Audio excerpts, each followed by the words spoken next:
Ladies, gentlemen, and string pluckers of all ages, it's finally time! It's been ages since the last time that we visited this build, but it's been one of my favorites since we first made it back in base Monster Hunter World super early on, Dragon Piercer, a new attack added to the bow in the 5th generation, and one of the flashiest base attacks that a weapon has, honestly, in Monster Hunter. Like a firecracker screaming through the sky, flung at Mach speed as it pierces every inch of the target in front of it. This move was nerfed heavily in Rise, changing the way that it worked and limiting its piercing ability, as well as simply making it longer to charge up before it fires, and making the stamina not recover while it's in the animation.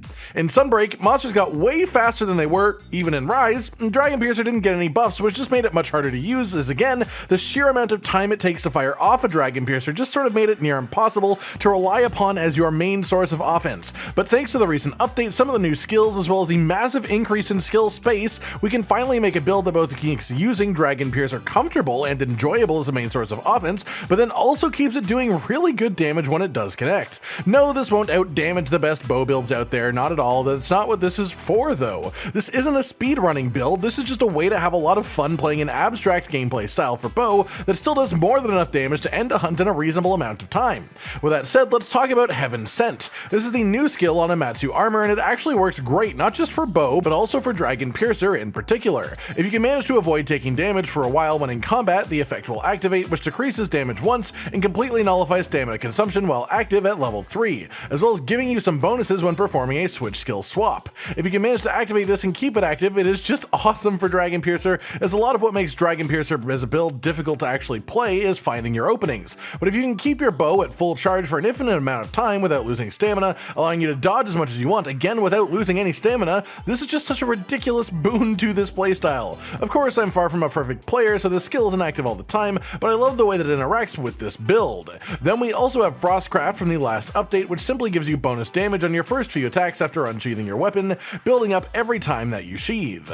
Dragon Piercer has no requirement of keeping your weapon out for any reason, and so you can sheath to rebuild this as often as you need to for even more damage. With that, let's talk about our switch skills today, as those make a pretty big deal on how this performs. The first slot is of course the most important one, and it is Dodge Bolt. This is sort of a counter for bow, replacing your long distance dodge that raises charge levels with one that does damage that does swinging an arrow in front of you, as well as parrying any attack that would connect during the dodge iframes and giving you a max level charge on your currently drawn shot. On top of this, Dodge Bolt uniquely interacts with Dragon Piercer, essentially skipping half of the firing animation if you successfully counter with it, which makes it way safer to use and much more consistent to use as well.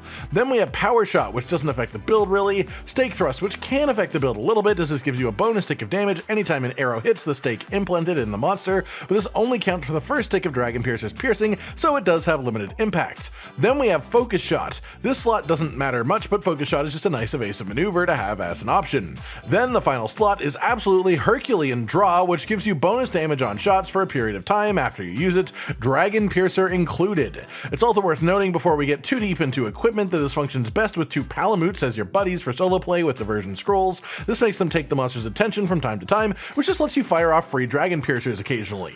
You can of course make this even more effective by taking followers with you as well on any given solo quest to split the targets even more, but that choice is up to you.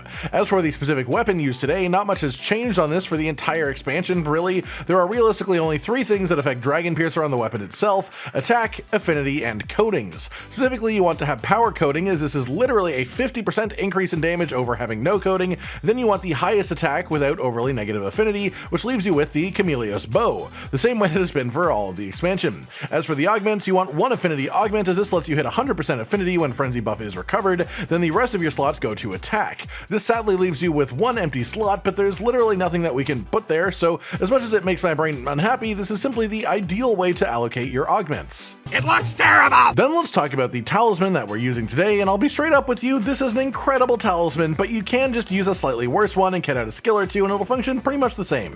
The specific talisman in question then is 3 attack boost, 2 critical eye, 3 slot, 3 slot, 1 slot, and this is pretty much a max roll in the new system, but it isn't totally unachievable by any means, as 1, I have it, and 2, you can focus attack through Cyclist to up your chances at finding something like this. In any case, this is what I'm using for the build today. As for the armor that you'll have on, we're using a Amatsu helmet, chest, gloves, and legs, then Velkhana waist. The decorations that you want in here are 1 mighty bow jewel, 1 bloodlust jewel, 2 attack plus jewels, 2 expert plus jewels, and 1 regular expert jewel, 1 sheath plus jewel and 1 regular sheath jewel, 2 true shot jewels, 3 mighty mighty jewels, and then you've got 3 or 4 1 slots remaining, in which I'd recommend Intrepid Heart for a free Dragon Piercer occasionally, 2 quick load jewels makes you automatically load coatings as you switch, which is just nice and convenient, and the Chameleos Bow does have access to both Paralysis and Poison Plus coatings for you to take advantage of, so that's why you'd want to switch. And then in multiplayer, I'd say Shock Absorber is absolutely worth it too, or Spearbird's Call in solo play.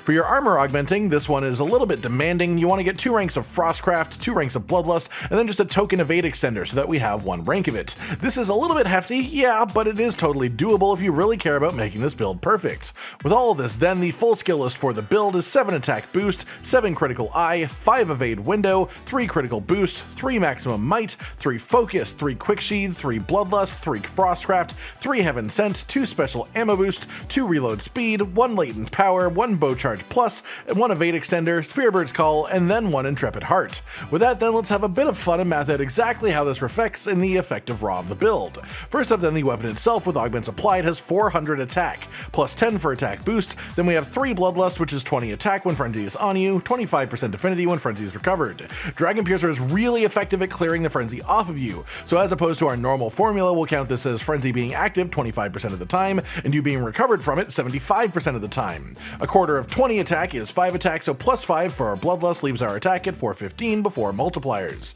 Then we have times 1.1 for attack boost, times 1.2 for special ammo boost, times 1.25 for frostcraft being maxed with bow specifically. Then we have our affinity, which averages out at 93.75% when maximum might is active from heaven sent, and with full crit boost, that means we multiply our raw by 1.375 for a total effective raw of 941.5. Then if we count in power coating on top of that too, we reach 1412 in actual effective active combat, which is quite high. As for the actual playstyle, if you have the opportunity to launch off a full Dragon Piercer without getting whacked in the face, always do it. Aim for the longest, weakest spot that you can see, especially as we are no longer relying on weakness exploit for affinity. Even gray numbers add up to be absolutely worth it because they will crit. If a monster is actively attacking you, dodge bolt through it with full evade window, and then if that dodge leaves you in a position where you have a moment to follow up, fire the follow-up Dragon Piercer for the much shorter animation time, which is much more effective.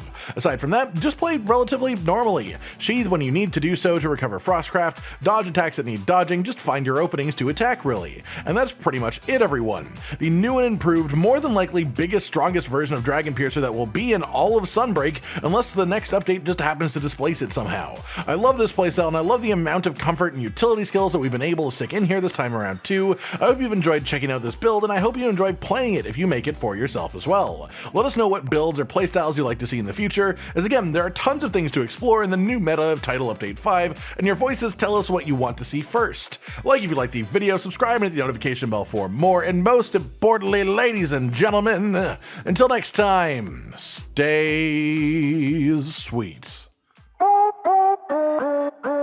Josh, Cotton, and Hollow with the videos, dropping the humor like a hammer on your tippy toes, bringing entertainment on a daily arrangement to take our insanity and turn it into entertainment. Yes, I said entertainment twice, to reiterate that it is nice to look into your faces on a mostly daily basis when you let us in your homes to make the whole world a stage. Goodbye.